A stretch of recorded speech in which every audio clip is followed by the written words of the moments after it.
On est en Ukraine, un pays qui est toujours en guerre plus de 2 ans et demi après l'invasion russe. Et pour mettre fin à ce conflit, le président Volodymyr Zelensky a présenté ce qu'il appelle son plan pour la victoire. We propose placing on Ukrainian land a deterrence package that would either force Russia to participate in real peace negotiations or allow for the destruction of their military targets. Ce que propose Zelensky, c'est un processus d'adhésion rapide de son pays à l'OTAN, de l'aide de la part des alliés occidentaux, notamment militaires, et puis la possibilité de frapper le territoire russe avec des armes à longue portée, ce qui, selon Kiev, pourrait pousser Moscou vers des négociations de paix.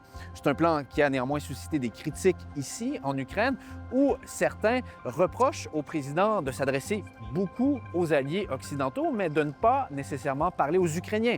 Comment, par exemple, peut-on faire des réformes ici en Ukraine qui permettrait d'adhérer aux institutions européennes ou à l'OTAN.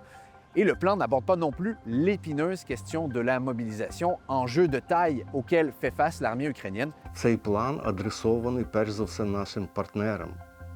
Українці чекали плану, який би був адресований і їм.